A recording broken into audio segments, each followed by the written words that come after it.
What if the big event with the apogee solstice, with Ruidus, with the goings on in the Feywild, will ultimately lead to the introduction and the awakening of the Ruidus-born hero Alyxian? You see, if Alxyian is still in the Netherdeep, then Ruidus flaring in the sky, or possibly Ruidus breaking open, releasing these gods, or whatever the heck is going to happen, is surely going to awaken him. How's it going, guys? Welcome back to Fraud on the Telly. In today's video, we got another critical role theory for you guys. Specifically, what if the strange events around Ruidus and the Feywild will lead to the eventual release of our favorite hero, Alyxian?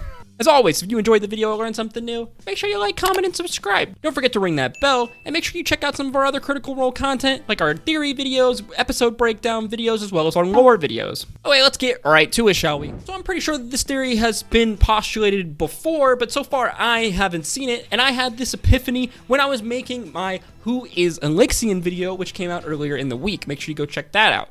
So basically the theory then is this: what if the big event with the apogee solstice, with Ruidus, with the goings on in the Feywild, will ultimately lead to the introduction and the awakening of the Ruidus-born hero Alyxian? Now, if you want to know more about the story of Alyxian, make sure you go check out our Who is Alyxian video, but we'll give you a brief background on this famous hero. Alyxian is probably the most impactful Ruidus-born hero in the history of Exandria. However, their story is lost to the history books. You see, Alyxian lived during the Calamity and eventually would become a hero of the Calamity, blessed by 3 of the gods. Alyxian would sacrifice himself to block an attack from Gruumsh the Ruiner upon Marquette and the city of Kael Morro, which eventually would be rebuilt as the city of Ank'Harel. Alyxian blocked this attack, saving Marquette and possibly all of Exandria, but something really strange would happen. You see, Alyxian's Ruidus-born nature and powers would combine with the waters that are in the city of Kael Morro,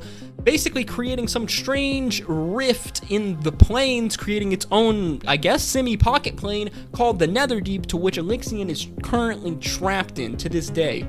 Now, in the module Call of the Netherdeep, Alyxian awakes and then reaches out to the gods that blessed him, asking for adventurers to come save him. My theory then is that the big event that's going to happen in 29 days with the apogee solstice in campaign 3 will eventually lead to the awakening and the introduction of Alyxian in the campaign. Now, what do we know so far? We know that there is an apogee solstice coming in about 29 days. We know that during apogee solstice, great works of magic are possible, the links between the planes become extremely thin, and crazy shit can happen.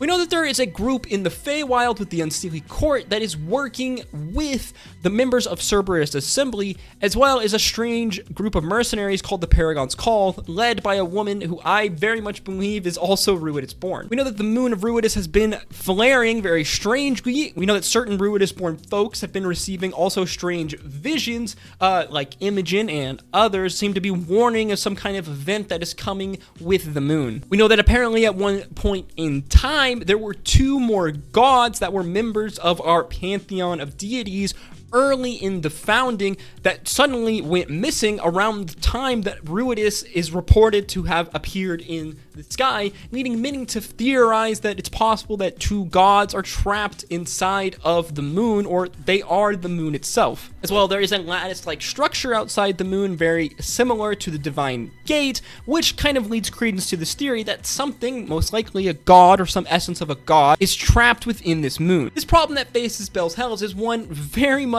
out of their pay grade. The group is strong, but they're still relatively low level when talking about dealings of gods and huge, big, impactful events. Many theorize that the events that could happen on the apogee solstice in campaign 3 could lead to some sort of second calamity. The stakes really do seem high, whether they involve these missing gods or not. The people in the Feywild, as well as the Cerberus Assembly and Ira the Nightmare King, all 3 different actors with potentially 3 different motives for what's going on with Ruidus and the apogee solstice. Whatever it is, it's not gonna be good, and it seems like Bell's Hells aren't going to be able to stop this, or if they are, they're not going to be able to completely stop it, at least not alone. With that in mind, it seems like this story is going to be an even longer one, possibly the greater story of Campaign 3, because we imagine if some calamitous events type to happen with the Moon of Ruidus on the Apogee Solstice, then this story will stretch even farther in the future, leading credence to the Alyxian theory. You see, if Alxyian is still in the Netherdeep, then Ruidus flaring in the sky, or possibly Ruidus breaking open, releasing these gods, or whatever the heck is going to happen, is surely going to awaken him. Alxyian is an extremely powerful warrior, irregardless of his ties to Ruidus, but we know that his ties to Ruidus must be very great if he was able to somehow create his own pocket plane, the Netherdeep, which was formed from the energy of Ruidus. To me, this seems like almost a guarantee. We can totally see Alxyian waking up, reaching out to his gods, whether it's Corellin, Avandra, whoever, asking for help. Eventually, Bell's Hells will be made aware of this and then have to go to the Netherdeep to free Alxyian, as without Alexian's help, they cannot defeat, I guess, whatever grand Ruidus god or whatever the heck is going to happen post-Apogee Solstice. Now, obviously, this is assuming a lot of things, as all theories do, but it really would shock me if Alxyian was not somehow interlinked with the story of Campaign 3. They are the most famous, the most powerful of the Ruidus-born people that we are aware of at the time. They literally have a whole campaign guide based around their story. We know that Wizards likes to promote these campaign guides within Critical Role within the story. You can't blame them. That's easy money for them. So it only makes sense then that Alxyian could be eventually tied into the campaign. The question is how, and I believe that this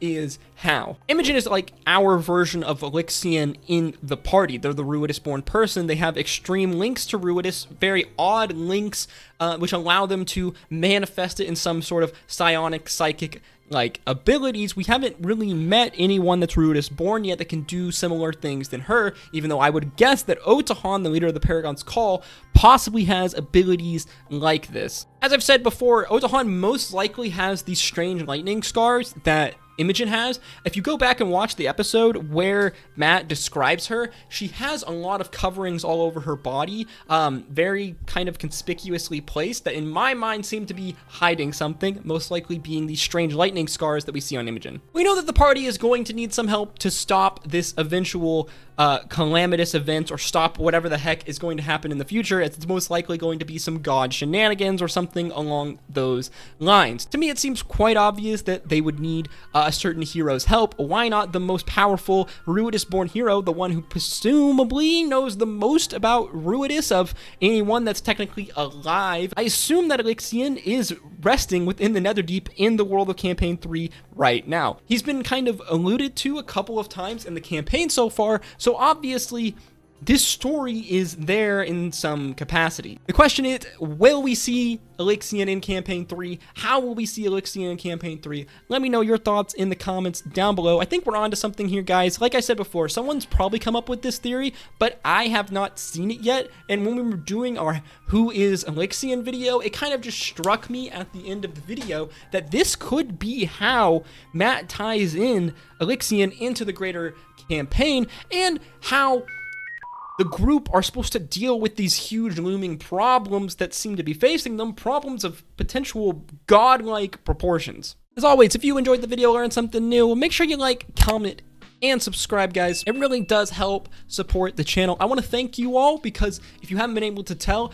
I got a new camera recently, and it's all because of you guys. I've been kind of struggling financially, as a lot of people have in the world that we live in now, and so all the support that you guys have given me through YouTube and through Patreon and stuff and through donations has finally meant that I've been able to reinvest some of this money back into the channel, something that I've been wanting to do forever. So thank you guys so much. It's really surreal and weird making these videos. I just want you all to know how much it means to me and how cool it is for me that I get to do this, you know, however long it lasts. I get to do this, and it's fun, and I just want you guys to know that I'm very, very grateful. Don't forget to check out some of our other Critical Role content, and I will see you all in the next one. Stay safe out there, as always, guys. Peace, love, adieu.